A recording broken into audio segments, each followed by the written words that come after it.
வணக்கம் நண்பர்களே. மேசராசி அன்பர்களுக்கு அடுத்து வரக்கூடிய 30 நாட்கள் எப்படிப்பட்ட பலனை நீங்க பெற போறீங்க? எந்த மாதிரியான விஷயங்கள் உங்களுக்கு சாதகமா அமைஞ்சிருக்கு? எந்த மாதிரியான விஷயத்துல நீங்க கவனம் செலுத்தணும்? இது எல்லாமே இந்த பதிவுல நாம தொடர்ந்து பார்க்கலாம். அதுக்கு முன்னாடி நீங்க இந்த சேனலுக்கு புதியவரா இருந்தா இந்த சேனலை சப்ஸ்கிரைப் பண்ணிட்டு ஒரு லைக்கும் பண்ணிட்டு பின்தொடர்ந்து வாங்க பார்க்கலாம். மேலுமே மேஷராசி அன்பர்கள் உங்க வாழ்க்கையில தொடர்ந்து நீங்க பல்வேறு விதமான பிரச்சனைகளை சந்திக்கக்கூடிய நபரா இருந்தா ஜோதிட ரீதியாக நீங்கள் தீர்வு காண விருப்பப்பட்டா டிஸ்கிரிப்ஷனில் தொலைபேசி எண் கொடுக்கப்பட்டிருக்கு. ஜோதிட ரீதியான சந்தேகமாக இருந்தாலும் சரி, உங்கள் வாழ்க்கையில் நீங்கள் சந்திக்கக்கூடிய எந்த ஒரு பிரச்சனையாக இருந்தாலும் சரி, தாராளமாக தொலைபேசி மூலிமா தொடர்பு கொண்டு கூட உங்களுடைய பிரச்சனைகளுக்கு தீர்வு காணலாம்.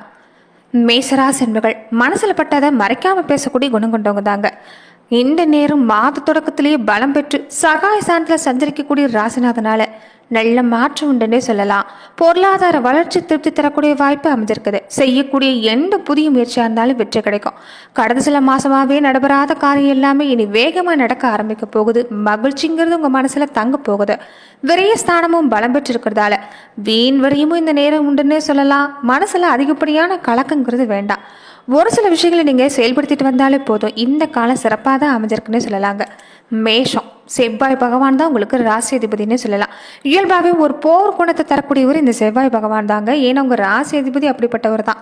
எதுலையுமே துணிந்து போராடக்கூடிய ஒரு குணத்தை தரக்கூடியவராக இருப்பாங்க. வீரம், விவேகம் இது எல்லாமே நிறைஞ்சிருக்கக்கூடியவங்க நீங்கள் தான். முன்னாடி வச்ச காலம் என்றைக்குமே நீங்கள் பின்னாடி வச்சதே கிடையாது. இந்த செம்மறி ஆடு பார்த்துருப்பீங்கல்ல, அந்த மாதிரி தான் நீங்கள் என்ன சொல்லலாம். செம்மறி ஆடு இது நஞ்சுலே நாளவே வச்சு பார்த்துரும். அந்த மாதிரி தாங்க இந்த மேசராசிக்காரங்க. நல்லதோ கெட்டதோ எதுவாக இருந்தாலும் சரி, இவங்க ஒரு முடிவு எடுத்துட்டாங்கன்னா எடுத்தது தான். அதோட ஒரு பின்விளைவை பற்றி எல்லாமே யோசிக்க மாட்டாங்க. ஆனால் பெரும்பாலும் நீங்கள் எடுக்கக்கூடிய முடிவு 100% அது சரியாக தான் இருக்கும். ஆனால் பெரும்பாலும் அந்த 10% எடுத்துக்கிட்டிங்கன்னா உங்களுக்கு ஏமாற்றத்தை தான் தருன்னு சொல்லலாம். பின்னாடி தான் வருத்தப்படக்கூடியங்களா இருப்பீங்கன்னு சொல்லலாம். பாசிட்டிவான விஷயம் உங்களுக்கு உண்டு. எப்போ நல்ல நேரம் வரும்னு காத்துட்டு இருக்கக்கூடிய ஒரு குணமும் உண்டுன்னு சொல்லலாம். ஏதோ ஒரு நம்பிக்கையில் தான் உங்கள் வாழ்க்கைங்கிறது பெரும்பாலும் ஓடிக்கிட்டே இருக்குது. பெரும்பாலுமே மேசராசி என்பது உங்கள் வாழ்க்கையில் பெரிய அளவில் பாதிப்புங்கிறது இல்லைங்க. ஒரு சில விஷயங்களை நீங்கள் கவனம் எடுத்துக்கிட்டாலே போதும், நிச்சயம் நல்ல மட்டும்தான். கோபம் வந்துட்டா உங்களுக்கு தலைக்கு மேலே தான் வரும். கோபம் வந்துட்டா எங்கேயாவது போய் செவுத்துல முட்டிக்கலாமாங்கிற அளவுக்கு தான் கோபப்படுவீங்க. அந்த அளவுக்கு கோபம் வரும். கோபத்தை முதல்ல நீங்கள் கட்டுப்படுத்தணும். அதே மாதிரி வாழ்க்கையில் பொறுத்த வரைக்குமே நீங்கள் உங்கள் தாய் தந்தையரை சகோதரர்களை நீங்கள் பராமரிக்கிறது மூலமாக நிச்சயம் உங்கள் வாழ்க்கையில் நல்ல மாற்றம் உண்டுங்க. மேசராசிக்காரங்களுக்கு மற்றவங்களுடைய உதவிங்கிறது காலத்துக்குமே கிடைக்காது. ஆனால் நீங்கள் பொறுத்த வரைக்குமே மற்றவங்களுக்கு நிறைய வகையில் உதவி செய்யக்கூடியங்களா இருப்பீங்க. சகோதரர்கள், சகோதரிகள், கூட பிறந்த தங்கை, அண்ணன், தங்கை உறவாக இருக்கட்டும், தாய் தந்தையாக இருக்கட்டும், எல்லாருக்குமே நீங்கள் வேணும். பெரும்பாலுமே நீங்கள் இந்த விஷயத்தை சரியாக செஞ்சுட்டு இருந்தாலே போதும். சகோதர சகோதரிகளுக்கு உங்களால் முடிஞ்ச உதவி செய்கிறது, ரத்த தானம் மாதிரியான விஷயங்களை நீங்கள் செஞ்சுட்டு வருது, இது எல்லாமே உங்களுக்கு ஒரு சிறந்த பலனை ஏற்படுத்தி தரணும்னு சொல்லலாங்க. அதே மாதிரி மேஷராசிக்காரங்க உங்களுக்கு கந்தவள் முருகனுடைய ஒரு வழிபாட்டை நீங்கள் தொடங்குறப்ப நிச்சயம் நல்ல மாற்றம் உண்டாகக்கூடிய வாய்ப்புண்டு. ஏன்னா உங்களுக்கு ராசி அதிபதியாக இருக்கக்கூடிய செவ்வாய் பகவான் இந்த கந்தவள் முருகனுடைய சாரமாக இருக்கக்கூடியவர்.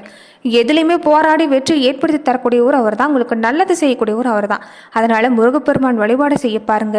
செவ்வாய் பகவான் உங்களுக்கு குலதெய்வம் அதுதான். இதை நீங்கள் முன்ன புரிஞ்சுக்க பாருங்க. அதனால நவகிரகங்களில் செவ்வாய் பகவான் வழிபாட்டை செய்யறது நல்லது. அதே மாதிரி நீங்கள் செய்யக்கூடிய ரொம்ப முக்கியமான விஷயங்களை ஒரு பரிகாரமாக கூட நீங்கள் இதை எடுத்துக்கலாம். என்னன்னு பார்த்தீங்கன்னா, ஏழை எளியவங்க, மாற்றுத்திறனாளிகள், திருநங்கைகளுக்கு உங்களால் முடிஞ்ச உதவி செய்யணும். ரத்த தானம் மாதிரியான விஷயங்களை நீங்கள் தொடர்ந்து செய்யறது மூலமாகவும் உங்கள் வாழ்க்கையில் நிச்சயம் நல்ல மாற்றம் உண்டாகக்கூடிய வாய்ப்பு அமைந்திருக்குதுன்னு சொல்லலாங்க. அதே மாதிரி எலுமிச்சை சாதம், இந்த தயிர் சாதம் மாதிரியான விஷயத்தை வியாழக்கிழமை நாட்களில் நீங்கள் பசிச்சவங்களுக்கு உங்களால் முடிஞ்ச அளவுக்கு கொடுக்கணும். பெற்றவங்க இல்லாமல் தவிக்கிறாங்கள குழந்தைங்க, அவங்களுக்கு உண்டான ஒரு கல்வி செலவை நீங்கள் ஏற்றுக்கலாம். ஒரு 200 ரூபாய் செலவு செய்யக்கூடிய இடத்துல ஒரு 10 ரூபாய் 20 ரூபாயாவது உங்களால் முடிஞ்சது நீங்கள் அந்த குழந்தைங்களுக்கு கொடுத்துட்டு வர பாருங்க. இதனால குரு அருள் உங்களுக்கு கண்டிப்பாக கிடைக்கும். உங்க வாழ்க்கை ஜொலிக்குன்னு சொல்லலாங்க. மேசராசிக்காரங்க இனி அடுத்து வரக்கூடிய 30 நாட்கள் உங்களுக்கு எப்படி இருக்குன்னு பார்த்தீங்கன்னா, இந்த மாதம் முன்னேற்றம் கண்டிப்பாக உண்டு. புதிய முடிவுகள் எடுப்பீங்க, புது வேலைக்கு முயற்சி செய்வீங்க, புதுசாக வீட்டுக்கு தேவையான பொருள் எல்லாமே வாங்கி மகிழக்கூடிய வாய்ப்பு இருக்குது. வேலை செய்கிற இடத்துலையுமே உங்களுக்கு நிறைய கெட்ட பேர் வரைக்குமே கொண்டாந்து விட்டுருப்பாங்க. அது எல்லாமே நீங்கும். வியாபாரத்துலையுமே திறமையாக செயல்படுவீங்க. குடும்பத்தில் ஏற்பட்ட இந்த பிரச்சனை எல்லாமே சுமூகமாக முடியும். பேச்சு திறமை வெளிப்படக்கூடிய மாதமாகவே இந்த மாதம் அமைஞ்சிருக்குது. சிக்கலான சூழ்நிலை வரக்கூடிய சமயத்தில் கூட சாதுரியமான புத்தி செயல்பாட்டால் அந்த சிக்கலை தீர்த்துருவீங்க. எல்லாமே சுலபமாக சரி செஞ்சுக்க முடியும்னு சொல்லலாம். இந்த மாதம் முன்ன சொன்ன மாதிரி தான், படிக்க முடியாத, படிப்புக்கே கஷ்டப்படக்கூடிய குழந்தைங்களுக்கு உங்களால் முடிஞ்ச உதவி செய்யுங்க. நிச்சயம் நல்ல மாற்றம் உண்டாகக்கூடிய வாய்ப்புங்கிறது மேசராசி அன்பர்களுக்கு அமைந்திருக்குன்னு சொல்லலாம். சனி பயிற்சி, ராகு பயிற்சி, குரு பயிற்சி, எந்த பயிற்சியாக இருந்தாலும் சரி யோக காலம்னு ஒன்று வந்துட்டா கண்டிப்பாக நல்ல மாற்றம் தான். அந்த வகையில் இந்த நேரம் விரைச்சனி காலமாக இருந்தாலும் உங்களுக்கு யோகமான காலம்தான். வீடு மனம் வாங்கக்கூடிய அமைப்பு, அதே மாதிரி சொத்து பத்து எல்லாமே வாங்கக்கூடிய அமைப்பு இந்த 7 சனி காலங்கள் தான் பெரும்பாலும் நடக்கும். அதனால மனசை மட்டும் தளர விடாமல் இருக்க பாருங்க, நம்பிக்கையோடு செயல்படுங்க, நிச்சயம் நல்ல மாற்றம் தான். 5 கிரகங்களுடைய கூட்டணிங்கிறது இந்த நேரத்தில் உங்களுக்கு உண்டாகி இருக்குதுங்க. பெரும்பாலுமே இந்த நேரம் விரைச்சனி காலமாக இருக்கிறதால சுப செலவு உண்டாகிக்கிட்டிங்கன்னா ரொம்ப சிறப்பு. பணம் கையில் இருக்கிறது இந்த நேரம் பொறுத்த வரைக்குமே ஏதாவது ஒரு வகையில் செலவு வச்சுக்கிட்டே தான் இருக்கும். பணம்னு ஒன்று உங்கள் கையில் இருந்துட்டா அதை சுப செலவை மாற்றிக்க பாருங்க. வரக்கூடிய நாட்கள் பொறுத்த வரைக்குமே செவ்வாய் பகவானுடைய நிலைமை நீச்சமடைந்து இருக்கிறதால மனசுல ஒரு குழப்பங்கிறது இருந்துகிட்டே இருக்கும். ஒரு துணிச்சலான முடிவு உங்களால் எடுக்க முடியாதுன்னு சொல்லலாம். ஏற்கனவே பல குழப்பத்தில் தான் இருக்கிறீங்க. அதை செய்யலாமா வேண்டாமான்னு இந்த நேரத்தில் யோசிச்சுட்டு தான் இருக்கிறீங்க. இந்த சமயத்தில் அனுபவத்திற்குரிய ஆலோசனை கேட்டுக்கோங்க. வீட்டில் பெரியவங்க இருந்தால் அவங்க என்ன சொல்கிறாங்களோ அதை கேட்டுக்கிறது ஒன்றும் தப்பு இல்லை. வாழ்க்கை துணையோட ஆலோசனை கேட்டு செயல்படுறது நல்லது தான். இந்த நேரத்தில் பணம் சேமிக்கணும்னு நீங்கள் நினைப்பீங்க, ஆனால் சேமிக்க தொடங்கினா சேமிக்க முடியாத மாதிரி தான் சூழ்நிலை இருக்கும். இருந்தாலும் 6ஆம் இடத்துல கேது இருக்கிறார். கடன் வாங்காத அளவுக்கு உங்களால் இந்த நேரம் சமாளிச்சுக்க முடியும். வருமானம் உங்களுக்கு இந்த நேரம் தேவைக்கு ஏற்ற மாதிரி அமையும். வருமானத்துக்கு ஏற்ற செலவும் பின்னாடியே தான் நிற்கும். அதனால கொஞ்சம் கவனமாக இருக்க பாருங்க. முதல் இந்த 15 நாட்களை பொறுத்த வரைக்குமே எதுவுமே ஒரு தாமதத்தை கொடுத்து தான் நிவர்த்தி ஆகும். ஆனால் பிற்பகுதி வாரங்களை பொறுத்த வரைக்குமே சூரியன் ராசியில் உச்சடைகிறதால அது ஒரு நல்ல அமைப்பாக உங்களுக்கு ஏற்படுன்னு சொல்லலாம். குழந்தைகள் வழியில் ஒரு சின்ன சின்ன மனசாபம், விரைய செலவு எல்லாமே சந்திச்சவங்களுக்கு குழந்தைகளால் சந்தோஷம் உண்டாகக்கூடிய வாய்ப்பு அந்த நேரத்தில் தான் ஏற்படும். அதுலேயுமே இந்த இளம் வயதில் இருக்கக்கூடிய பெண்களாக இருந்தாலும் சரி, ஆண்களாக இருந்தாலும் சரி, இந்த காதல் சம்மந்தப்பட்ட விஷயங்களில் நல்லது நடக்க வாய்ப்பு இருக்குது. ரொம்ப நாளாகவே காதல் விஷயத்தில் ஒரு பிரிவு சந்திச்சிருப்பீங்க. அவங்களுக்கு எல்லாமே இந்த காலம் சிறப்பாக இருக்குன்னு சொல்லலாம். திருமணம் வரைக்கும் போகக்கூடிய வாய்ப்பு இருக்குது. வேலை சார்ந்த விஷயம் எடுத்துக்கிட்டாலும் இந்த நேரம் நல்ல காலகட்டம்னு சொல்லலாம். அரசு வேலைக்கு முயற்சி செய்கிறீங்கனாலும் இந்த நேரம் சிறப்பாக அமையும். தந்தை குழந்தை சம்மந்தப்பட்ட விஷயம் இது எல்லாமே முன்னேற்றத்தை தரக்கூடிய வாய்ப்பாக தான் இந்த மாதம் அமைஞ்சிருக்குது. பண வரவுன்னு எடுத்துக்கிட்டிங்கன்னா எந்த ஒரு குறையுமே இல்லை. வேலையிலையும் நிறைய மாற்றம் உண்டு, தொழிலுமே நல்ல முன்னேற்றம் உண்டு. நீங்கள் திட்டமிட்டு செயல்படணும், முயற்சி கொடுக்கணும், இது மட்டும்தான் வேணும். புதுசாக தொழில் தொடங்கலாமா நினைக்கக்கூடியவங்களுக்கு இந்த நேரம் ஒரு தடுமாட்டத்தில் இருக்கிறீங்கன்னா இந்த நேரம் உங்களுக்கு அருமையான காலம் தான். கொஞ்சம் அனுபவ ரீதியாக செயல்படுங்க, நிச்சயம் நல்ல மாற்றம். இந்த விரைச்சனி காலம் உங்களுக்கு பெரிய அளவில் பாதிப்பு கொடுக்காது. இந்த மாதமும் கொஞ்சம் ஏற்றம் நிறைஞ்ச மாதமாக தான் இருக்குது. நீங்கள் பயப்பட வேண்டிய அவசியம் இல்லை. பொருளாதார வளர்ச்சி சிறப்பாக தான் இருக்குதுன்னு சொல்லலாம். புதனுடைய சஞ்சாரம் எடுத்துக்கிட்டிங்கன்னா இந்த மாதத்தில் மீன ராசியில் புதன் நீச்சம் பெற்று வக்ரம் பெற்று இருக்கிறார். இதனால் நல்ல பலன் உங்களுக்கு உண்டுன்னு கேட்டிங்கன்னா உண்டு தான். பொதுவாகவே உங்கள் ராசிக்கு 3, 6 இடத்துக்கு அதிபதியான புதன், 6க்கு அதிபதியான புதன் 12ல் வர இருப்ப கெட்டவன் கெட்டுட்டா கிட்டோடு ராஜயோகம் அடிப்படையில் நல்ல திருப்பம் உண்டு. பொன்பொருள் சேர்க்கையை ஏற்படுத்தி நினச்சிங்கன்னா தாராளமாக செஞ்சுக்கலாம். வருமானம் சிறப்பாக இருக்கும். இடம் பூமி விற்பனை சம்மந்தப்பட்ட விஷயங்கள் லாபம் உண்டு பண்ணக்கூடிய வாய்ப்பு இருக்குது. புத சுக்கிர யோகம் இருக்கிறதால எதிர்ப்புகள் எல்லாமே இந்த நேரம் நீங்கக்கூடிய நேரம்.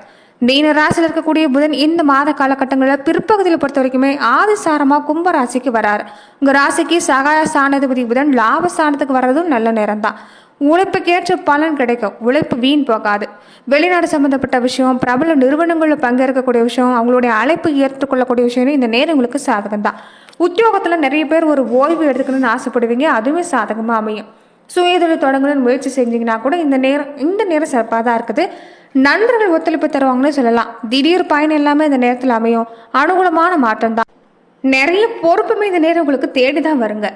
சுக்கிரனுடைய நிலைன்னு எடுத்துக்கிட்டிங்கன்னா இந்த மாதம் முழுவதுமே வக்ரம் பெற்று இருக்கிறாரு. ஒரு சிறப்பான அமைப்பு, நன்மைக்கு வழி தரக்கூடிய நேரம்.